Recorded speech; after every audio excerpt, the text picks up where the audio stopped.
another month has passed. Yay! And St. Patrick's Day has passed, and I never really do anything for it. I'm not really that down with my Irish heritage. Not really like I should be. Hey! March 2021 recommendations, and we're gonna do the S section first. Age of Samurai, Battle for Japan, a Netflix documentary about the way in which Japan fought during the feudal era of Japan. You learn a lot about Japan's history and about the battles that took place there before they entered their eras of peace. And I'm not really extremely like well versed in Japanese history as I'd like to be. But I do think that that's a little bit kind of where the story started with Kenshin Himura and Rurouni Kenshin with Batosai. I know I'm bringing anime into like real life events, but I mean like the era he was in. I can't remember, but I think that's about the time, but not at the exact time, but like a little later. But anyway, I was trying to like give you an example of like where the time period would be with that, but I love history in general, but Japanese history is something I'd like to learn more of, so yay. Paranoia Agent, a very strange anime. For those of you who have seen it, you know this is a psychological horror that's not really scary, but very much strange. That storyline of a lie transforming into something extremely dangerous, and it's extremely unsettling at multiple times. And I don't even know what I watched half of the time, but it was very interesting. Yes, Murphy, an ID mystery. I always thought I had heard about her death, but I didn't really know all these details in the case, and it's very interesting to watch to find out more clues about her death, because I really did like her as an actress and thought she was very talented. Gizanan. This is your very cute normal romance or whatever, but then it ends on a very large cliffhanger. Or sequel baiting, whatever they were trying to do. The main couple is separated by him going to college in Germany, I believe. Anyway, she finds a fiance who's a much better option in my opinion, if we're picking between the two boys. He yells at him about love or something and just runs off into the rain. And that's all, and it ends kind of out of nowhere, so you don't know, is she going to come back to him? Is she going to stay with the other guy? You don't really know. Open 24 Hours, a really fun horror movie about a traumatized girl dealing with the trauma from a real serial killer boyfriend. Why she works at a gas station in the middle of nowhere, which is a nightmare in itself. I like the idea of this horror movie, and I like horror movies, but I don't like the like basic ones. I like when there's something a little different about them. I like this horror movie, so Rabahachi. Honestly, my favorite thing on this list. Another show I didn't expect to be good. I never expect the comedies to be good, and then they're always amazing for some reason.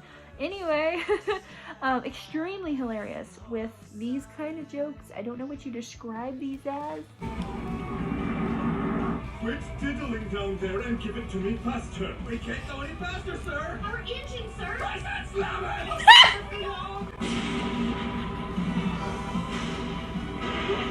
He's on our hands.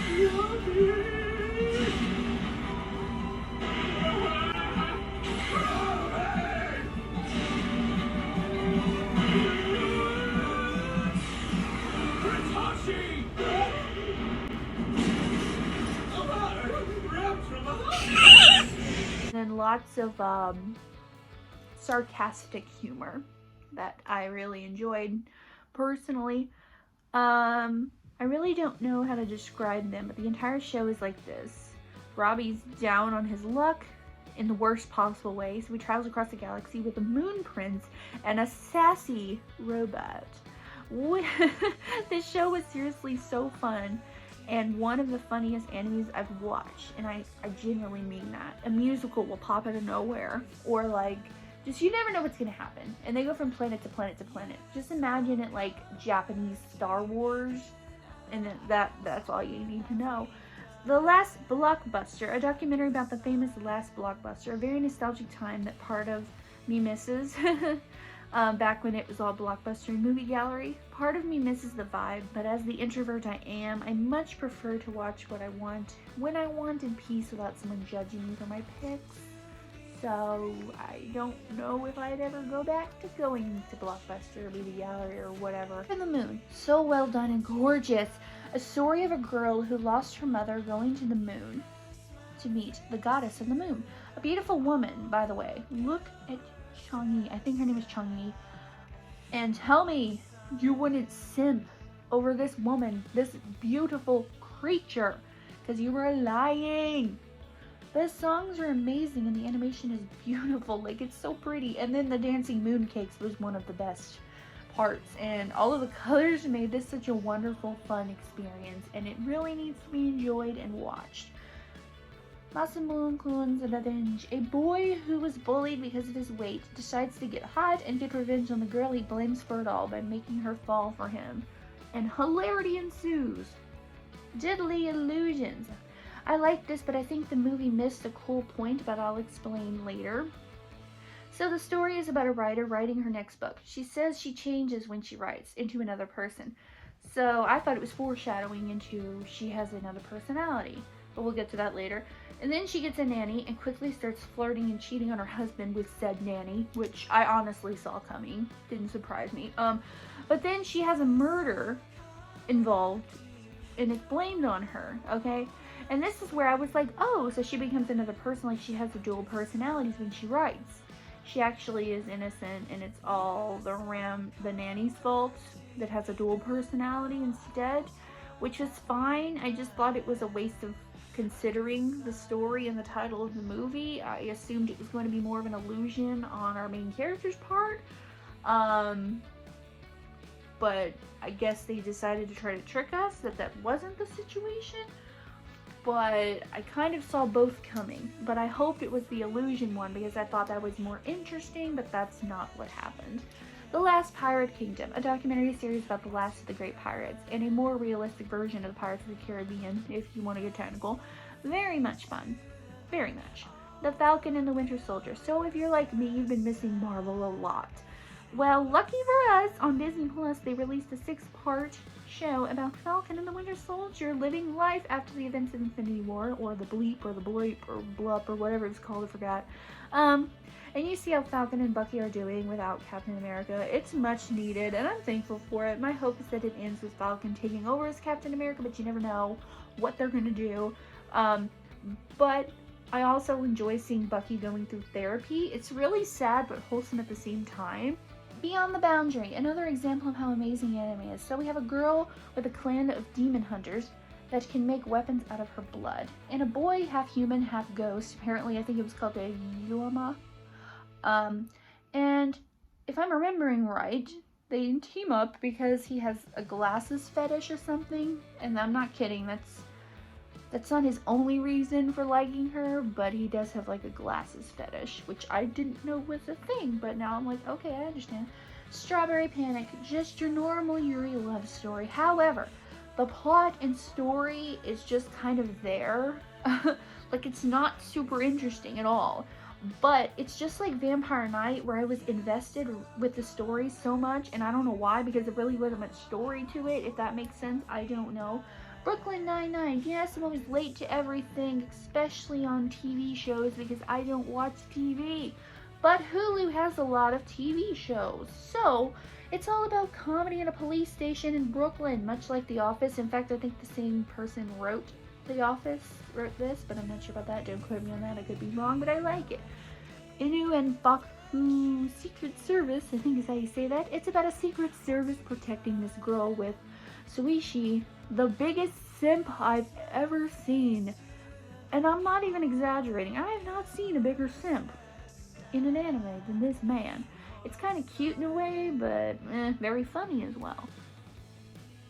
Audrey, a documentary about Audrey Hepburn. She was an amazing woman, and I enjoyed learning more about her life and learn more about her as a person. And I think she's gorgeous, so that's cool. Rent-a-Pal. Back in the 80s, there was a practice of dating through VHS tapes. I'm happy to see a horror movie use this for their story, actually, because I think it's hilarious. I thought it was hilarious on its own. It's even more funny as a horror movie, like, trope. But anyway, So he ends up getting a tape of a video buddy as someone to talk to. So I'm not sure if it was the tapes that made him go crazy, but by looking at him, I think he was so lonely it happened in his own brain, and he assumed that the tape was actually doing things to him, but it wasn't.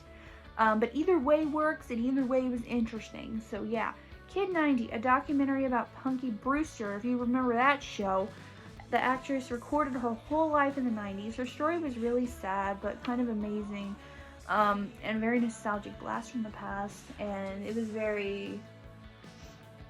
it was more sad, but you know, it had a good little vibe. Haven't you heard of Sakamoto, an anime about a boy who's good at everything? Like, everything goes his way, no matter what it is. And he's also extremely fine for no reason. Like, why is he so fine?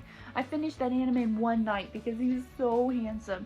Close Your Eyes Before It's Dark, a story about a group of friends having a reunion which quickly turns into a murder mystery and everyone's trying to figure out who did it.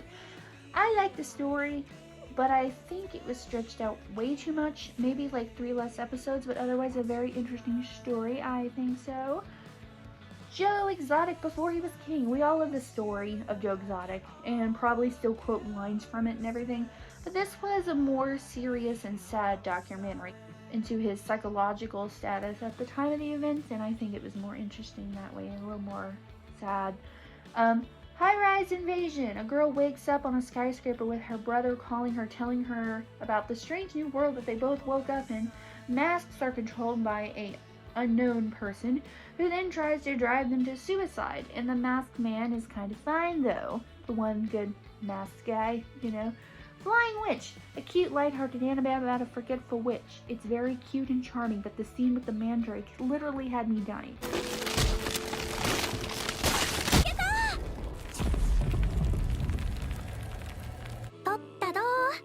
なんて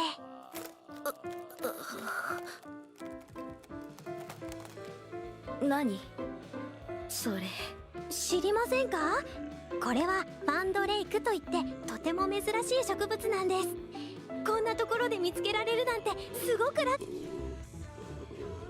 死ぬの？毒性も Moxie. Exactly how you do a feminism empowerment movie that actually speaks to real issues about school or girls. Very important movie, I think so. It's things that all of us are aware of, but it's nice to see in a movie that hopefully will help a lot of people understand how hard it is for girls in school. It's hard for everyone in school, but girls get treated so much differently than boys do, and you know, I think it's cool to actually see that. Love Alarm Season 2, I've literally waited 2 years for this show to get a Season 2. It was somewhat of a letdown, to be honest, because it was so short, but I was happy for the story to find an ending, maybe. Like, I didn't think JoJo and Sono were a good couple. I much prefer her with Taeyong, which basically happens, so that's nice. Mariposa.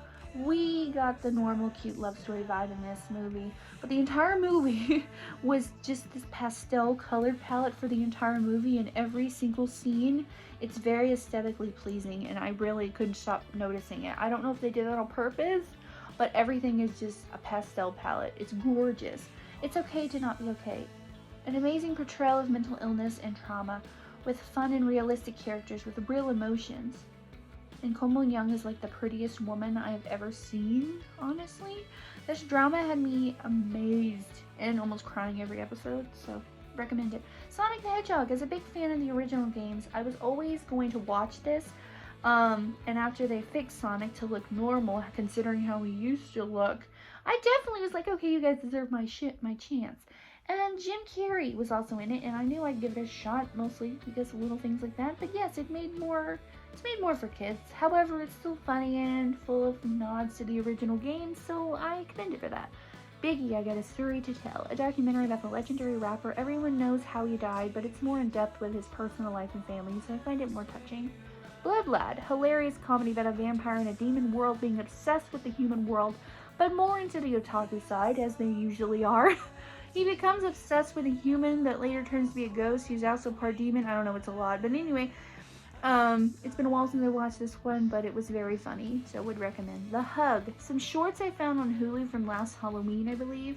And this one was an animatronic at Pizza Place kind of haunted game, kind of definitely based on Five Nights at Freddy's. Lippy.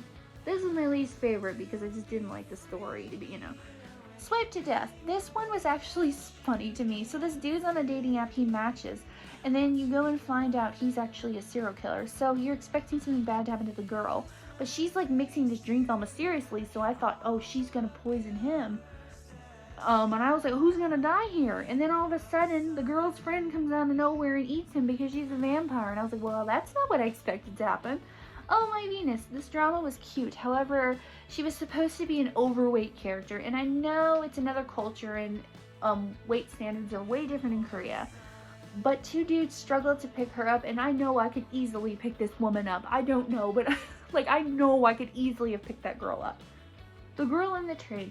I swear I've seen this movie before, and I know this title has been somewhere before, but I'm not sure. Perhaps this is a remake, I don't know. But I enjoyed this one more because I can actually remember this one, and I can't remember the other one, so that proves to me that this one's better. It's a murder mystery thriller type movie. If there are other versions, I think this one would be the superior version because of how they made it. And the opening musical was so beautiful and catchy. Like, oh my god, it made me kind of wonder. I thought this was going to be a happy movie. Attack on Titan Season 4, the show we've all been obsessed with for 3 months, has finally ended, but the second part was confirmed for 2022. So, we will be getting that soon. So, however, I guess I need to finish reading the manga now. If not, I know I will be spoiled, even though I know everything up until the last few chapters already because of spoilers and my own curiosity. But I will before I get completely spoiled, because I need to know the ending, because if I get it spoiled like on TikTok, I'm going to be very upset. I enjoyed an anime release like this in such a long time. I really hate to see it go, and yes, I'm still done with Eren.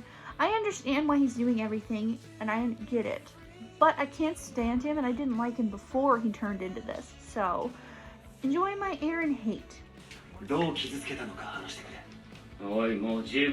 Yes, he totally is. He is. Yes, Connie. Preach, Connie. Yes.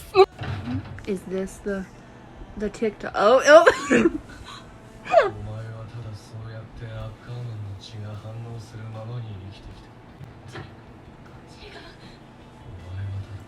Oh.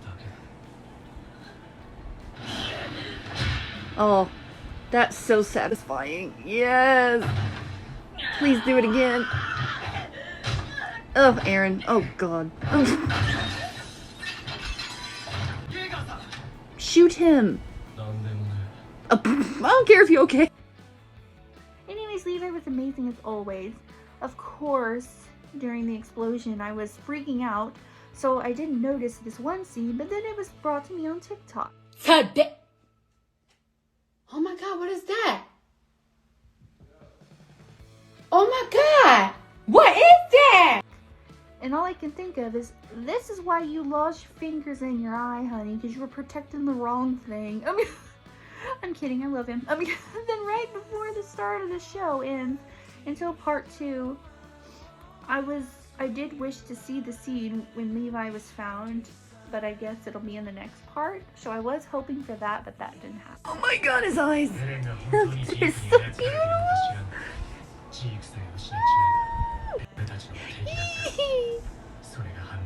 Oh my god.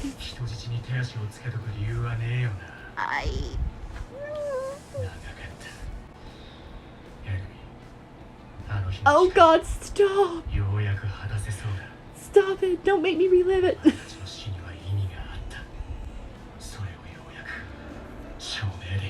Daddy! Oh my god. Oh my god.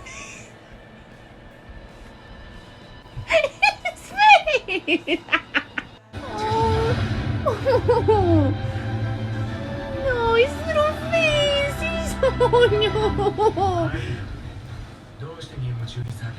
It was the wine. Oh no! Not the wine. And baby doesn't drink. And he doesn't drink. Oh baby. Oh god. I can't. Oh, it's okay. It's okay, baby. It's okay. Oh. No. Oh no. He's so tired. weird. Oh, I'm gonna cry. Oh God. What's up with that one? Oh no.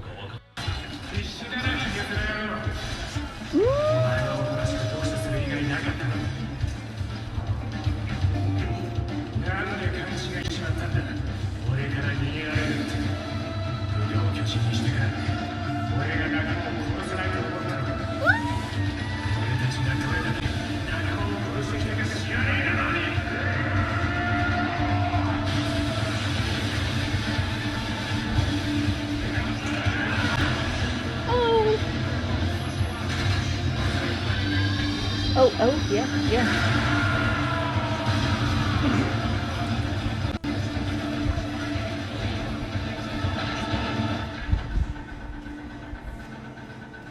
Did you feel that, monkey boy?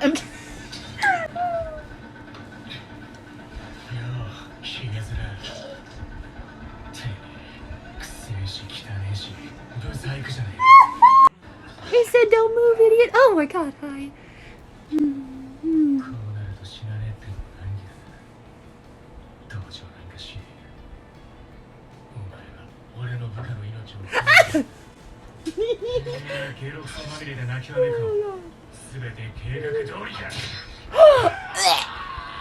Boy, oh, Levi, please. Oh, I feel bad. Levi, you're gonna blow yourself up too, baby. Oh my God, he's wet. Oh my God, his freaking face. I can't.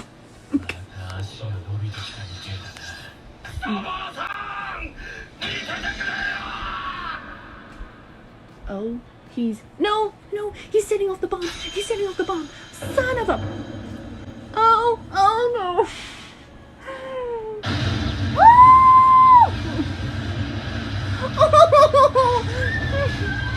Not the horse, not the Levi. Oh God. Mother! My eyes, they burn! That's salty! Wow! Is this actually full of salt water? Huh? What could that be? Hey, Hanji, you shouldn't touch it. It might be poisonous. Mom! Are you sure this water's sanitary? It looks questionable to me. It's fine, honey. Ugh. But what about bacteria? Now for the mess section. My moochy boyfriend. That's the gag. The whole show is basically I have a moochy boyfriend. This girl has a boyfriend that mooches off of her and sells her stuff because he doesn't want to get a job. He has no job, doesn't help her around the house, and it's passed off as he does really care for her, but all I can see are the red flags all around. Like, he obviously does care about her, but he's willing to not help her in little things. If it doesn't matter to me that he doesn't work, what matters to me is that he doesn't help her around the house and he's home all day. That's the part I don't like. Tentacles, because of Anime, I actually expected this to be a totally different story, but thankfully it was just about a monster. But I actually cared a lot about the so-called couple or romance in this, and I cared about their trauma. It was actually really touching and really well written. But I found out that it didn't matter in the long run, so whatever. Kimi ni Todoke, from me to you. Your normal shoujo, but what set it apart to me was that both of them were extremely shy, and I found that really, really cute. Rainbow Days, another romance, but if I could pick an anime that embodies the month of March, this would be the one. Now for the no section. Hot Gimmick Girl Meets Boy. Ketty had talked about this trash movie a long time ago, and yes, it is trash. Every part of it is so cringy and terrible and heartbreaking and trashy.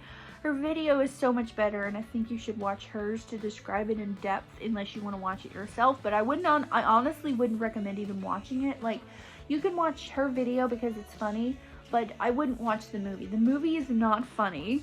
It is actually just terrible. It's not even hilarious. Like it's so bad it's good. No, it's just bad. Mysterious Girlfriend X. This anime about a boy licking this girl's spit off a desk. A girl he doesn't even know very well, by the way. He just decides to lick her spit. The hell? The hell? Uncle Roger is so upset. I put my leg down from chair. What? Off the desk. Yeah, that's the story. And no, it doesn't get better. It stays this way. So wet. The whole time. But I was warned by my friend Joey not to watch it. I still tried it anyway, and I regretted it.